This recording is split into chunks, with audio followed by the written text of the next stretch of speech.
Olá, semana curta, mas com muitas votações e debates no plenário da Câmara. Um dos projetos aprovados aumenta penas para furtos, roubos e receptação.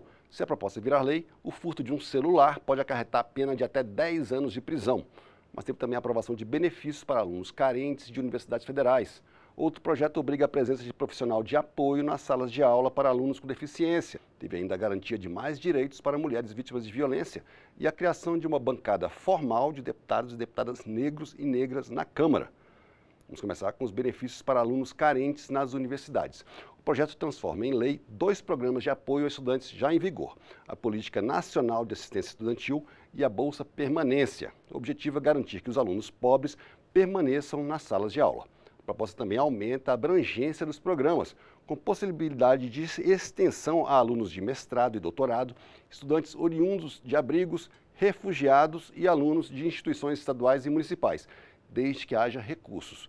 O texto prevê 10 programas diferentes para alunos com renda familiar de até 1,5 salário mínimo por pessoa. Entre eles estão auxílios para moradia, alimentação, transporte, saúde, inclusão digital, cultura, esporte, creche e apoio pedagógico.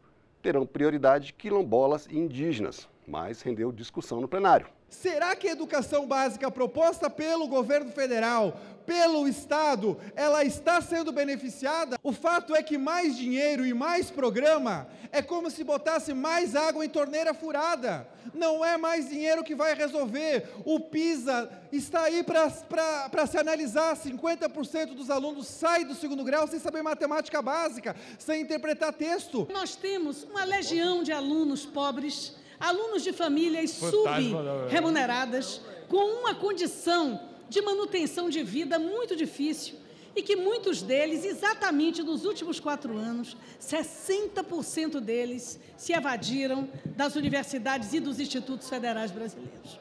Tivemos uma baixa permanência por conta da depreciação desta política de assistência estudantil. Esse projeto seguiu para análise do Senado, assim como outro, também aprovado, que torna obrigatória a oferta de profissional de apoio escolar a estudantes com deficiência, tanto em escolas públicas quanto em privadas. A Lei Brasileira de Inclusão da Pessoa com Deficiência, aprovada em 2015, já garante a presença desses profissionais nas salas de aula, inclusive com a proibição de cobrança extra nas mensalidades, anuidades ou matrículas. O texto aprovado detalha as atribuições desses profissionais e que tipo de formação eles devem ter para exercer essas funções. É importante a presença desses profissionais na escola para que essa criança, independente de qual deficiência ela venha a ter, e não é apenas deficiência física, crianças com autismo, a depender do nível do autismo, nível 2, nível 3, é importante que essa criança ela possa ter o acesso a esse profissional para que ele possa, em sala de aula, ter uma adequada inclusão, possa aprender. O plenário também aprovou e já enviou para o Senado o projeto que dá prioridade de tramitação aos processos judiciais em que forem partes pessoas com deficiência. Isso vai valer não só para ações, mas também nos casos de atos e diligências. Terão o mesmo direito pessoas acometidas de doença rara, crônica ou degenerativa. Este instituto já está previsto no Estatuto das Pessoas com Deficiência, mas o Poder Judiciário tem considerado apenas a priorização destes processos apenas nos casos em que, além de ter uma pessoa com deficiência, o processo diga respeito àquela deficiência.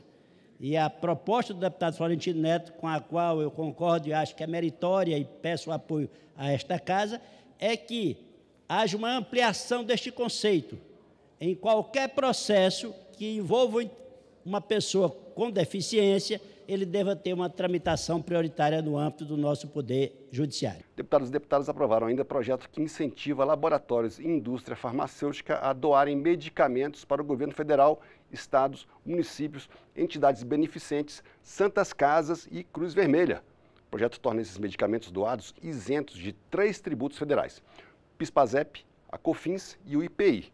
O texto aprovado só permite a doação de medicamentos com prazo de validade de, no mínimo, 6 meses. O objetivo justamente desse projeto é diminuir o problema de desperdício de medicamentos, que é um problema que nós temos. Muitos medicamentos são estocados, são perdidos por prazo de validade, e esse quer viabilizar doação. Prosseguindo com projetos sobre saúde, existem aproximadamente 6.000 doenças raras, a maioria das quais pouco estudadas e para as quais nem sempre estão disponíveis tratamentos ou profissionais de saúde habilitados. Para tentar dar algum conforto ou aumentar o grau de conhecimento das pessoas sobre elas, deputados e deputadas aprovaram projetos que tratam de 3 doenças raras: a síndrome de Ehlers-Danlos, o transtorno do espectro de hipermobilidade e a fibrodisplasia ossificante progressiva, conhecida como FOP. Um dos projetos aprovados cria uma política nacional no SUS para o tratamento de pessoas com síndrome de Ehlers-Danlos ou com transtorno do espectro de hipermobilidade. Essas doenças atingem o tecido conjuntivo, aquele que dá sustentação aos demais tecidos do corpo. Pessoas com essas doenças podem desenvolver artrite, osteoporose e ter dificuldade para caminhar. O plenário aprovou ainda projeto que institui 23 de abril como Dia Nacional de Conscientização da Fibrodisplasia Ossificante Progressiva, conhecida como FOP. A FOP é uma doença genética que causa malformações nos ossos, músculos, tendões, ligamentos e outros tecidos, o que pode levar à imobilidade progressiva. Uma doença extremamente rara que transforma as pessoas realmente em estátuas humanas. A FOP, hoje temos detectado 100 casos no Brasil. É importante nós discutirmos, nós divulgarmos a FOP, para dessa forma nós termos conscientização, para que a gente tenha diagnóstico precoce e dessa forma as pessoas com FOP tenham mais qualidade de vida. Esses projetos foram aprovados de maneira simbólica, sem votos contrários, e enviados para o Senado. Também foi enviado para o Senado outro projeto, mas esse não teve consenso e rendeu muita discussão. A proposta aumenta as penas para roubo, furto e receptação de produtos. Além disso, considera mais graves, com penas maiores, roubos de celulares, receptação de animais domésticos e furto ou roubo de equipamentos como cabos elétricos, necessários para a prestação de serviços essenciais. De acordo com o texto, a pena de furto, que hoje é de 1 a 4 anos de prisão, sobe para 2 a 6 anos. A pena pode ser ainda maior no caso de agravantes, como furto de cabos elétricos, carros, animais de produção como gado, animais domésticos e aparelhos celulares. Nesse caso, as penas podem chegar a 10 anos de prisão. Já a pena de roubo, que hoje é de 4 a 10 anos de prisão, sobe para o mínimo de 6 e o máximo de 10 anos. Mas se houver agravantes, como no caso de resultar na morte da vítima, a pena mínima sobe de 20 para 24 anos de prisão. A máxima permanece em 30 anos. Aqui esse discurso de que aumentar a pena de crime de furto e de roubo só atinge a pobreza, quem tem sido atingido diariamente pela prática de crimes violentos é a grande parcela da população pobre que vive sem segurança. O que a gente quer fazer é segurança pública de verdade.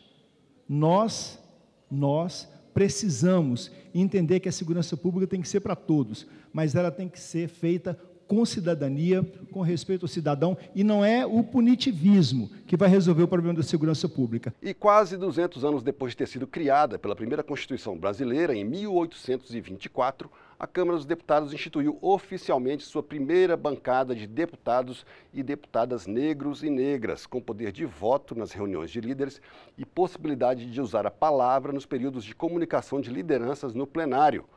Parlamentares pretos e pretas já têm esse direito, como todos os deputados, mas dentro das prerrogativas dos partidos, e não como uma bancada. Apesar de aprovada de maneira simbólica, a proposta dividiu o plenário. Sou mulher e sou negra, eu penso que não tem que haver mais distinção. O PL entende que, criando-se uma bancada negra, não vai realmente chegar num consenso as nossas ações, especialmente. Nós queremos que, de fato, essa casa esteja trabalhando brancos, negros, pardos, amarelos, azuis, de maneira coesa realmente. E algumas garantias para as mulheres e negros nós já temos em lei. A criação de uma bancada não iria resolver dessa maneira, por isso o PL orienta não. A gente não está falando de direita ou esquerda, estamos falando da própria democracia brasileira, que infelizmente ainda não chegou plenamente para as pessoas negras no Brasil. Mas, ao mesmo tempo, a nossa história é história de luta, história de resistência, história de saberes, história de intelectuais, de professoras, de parlamentares, de tantos e tantas que abriram caminho para o povo negro ocupar cada vez mais e mais espaço. Essa bancada é um marco histórico no parlamento brasileiro. Não acabou não, o plenário aprovou ainda projetos considerados prioritários pela bancada feminina da Câmara, uma maneira de encerrar o Outubro Rosa, o mês de conscientização sobre o câncer de mama. Um dos projetos concede à mulher vítima de agressão prioridade de atendimento no serviço de assistência psicológica e social e para cirurgia plástica reparadora no SUS. Esse projeto seguiu para o Senado. O outro projeto garante às mulheres o direito de levar acompanhante durante todas as consultas e exames. Como foi aprovado pela Câmara e pelo Senado, a proposta seguiu para a sanção presidencial e pode virar lei. E esses foram os principais destaques dessa semana curta, porém intensa, no plenário da Câmara. Até a próxima!